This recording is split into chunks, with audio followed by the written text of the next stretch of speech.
Okay, not sure if you can hear me or not. Hopefully you can. This is my first post on YouTube, and I'm posting this because I want to save hopefully everybody else who puts headlights in a 99 Ford F-250 the hassles that I've had to go through putting these in. These are here are the headlights. You can see them here. You can see one up on the truck here. These are from K2 Motors. There's the receipt.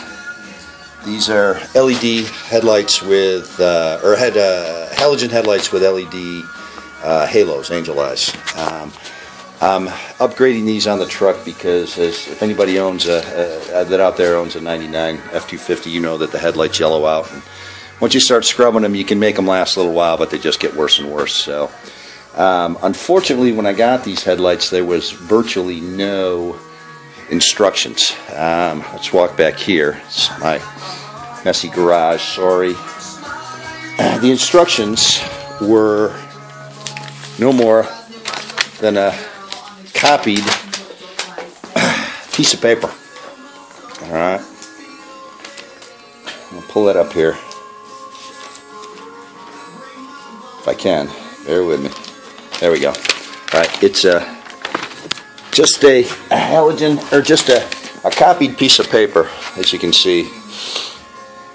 Alright, which really tells you nothing.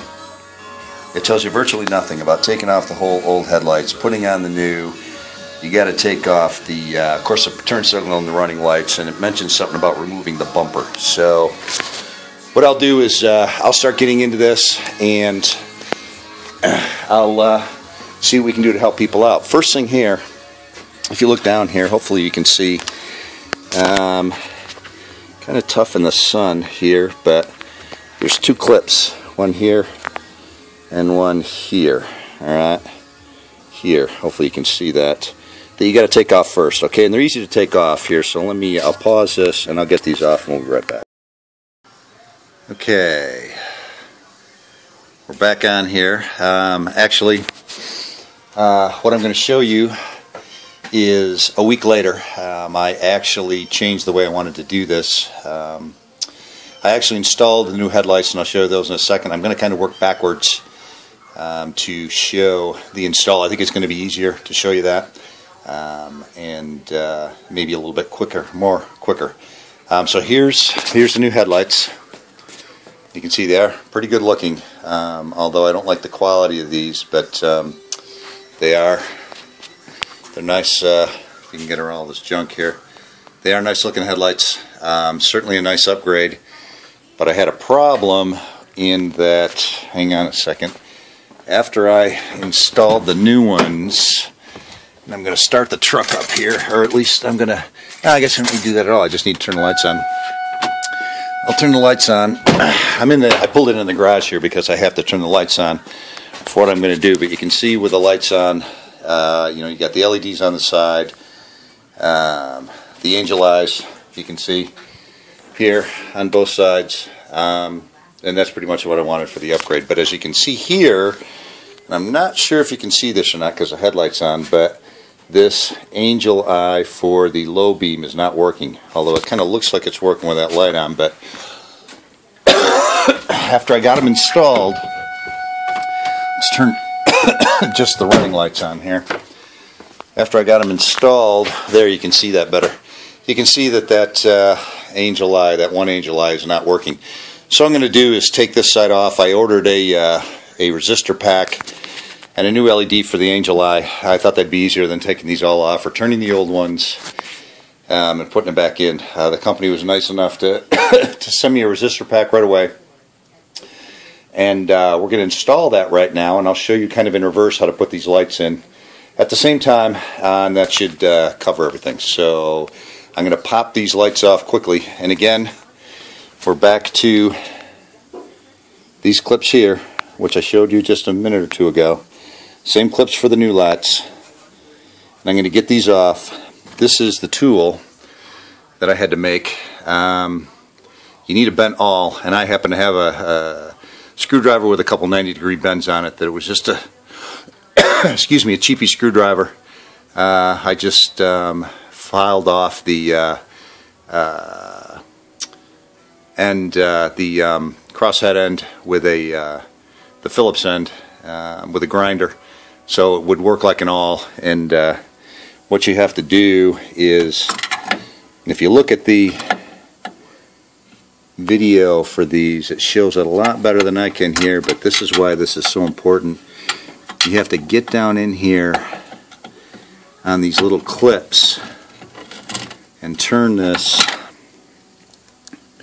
don't even know if I can show you. Let's do it on this one, will be easier here to see. You need to get in on these outside and the outside of these clips like that and pop them out and up. Okay, you got to do that on both sides, and then this clip pops out and away from the body of the truck, and once you do that, the top of the headlight pulls off. And then at the bottom, you just have 2 screws. So you only got 4 screws. These new ones are much, and you probably can't see those, but it's just a Phillip head screw in there. These are much easier to put in than the old ones are to take off, because you don't have any adjustment points on them. The only adjustment on the headlight is just how far in and out you put the threads on the nut that these clips clip onto. And there's only so far you can go, because there's only so much you can push this in. If you got to come out and put them down, you got a little adjustment, but if you got to put them all the way in to get it on the rod, like I do, if you take a look at that, you can see here that this is all the way out to the end of this rod. I mean, there is no more adjustment there, and that headlight's just about right. So, and the other one's the same. So I'll pop these off and we'll be right back on. Okay, got the headlight out, popped the 2 clips off, and you can see the back. This is where these clips go. This is what it looks like, and it basically goes on. What you're doing is putting it on like this when you're inside the housing. And when you go to pop these off, watch that video by 1A Auto. They have a great video on how to get those off easily. And let me remind you that when you pop them off, you need to put a rag or something above it when you're pulling up, because they will spring up and you'll lose them like crazy. And as a matter of fact, when I just popped this one off, I lost one of them, so I'm searching for that right now. But you can see the headlights off. What I need to replace is down here in the back. There's a resistor pack down in there. You can see the wiring. Pretty simple. Just plugs into the main headlights, and then you plug your LEDs into your running lights, which are just your standard electrical clips here. One to the main lights, one to the running lights, and this is one to the turn signal, and this is my other running light. So it's really pretty easy to put that in. It looks kind of messy. I put a wire tie on here. You got a lot of extra leads. I didn't want to cut any of these off for right now, just because I'm just not sure what I'm going to need, what I'm not going to need. So I left that alone. But I'll fix this hopefully, and I'll be back on in a second. Okay, we got everything off. Didn't find the clip yet, but what I did find, what my problem was, if you look in here, this cap, when you pull out, this is your LEDs for your angel eye. Now you can see I have the running lights on and it's working. The reason that it wasn't lit up on the outside was, and I don't know if you can see in here, but down in the side in there, you can see it right there. There's a socket, and all that had happened was that the LED pulled out of the socket. Probably did it upon, I might have done it. Heck, when I was putting it in, I might have pulled the wire. So really, instead of having to replace that whole resistor pack, I just need to plug that back in, and we should be good to go, and I'm going to do that.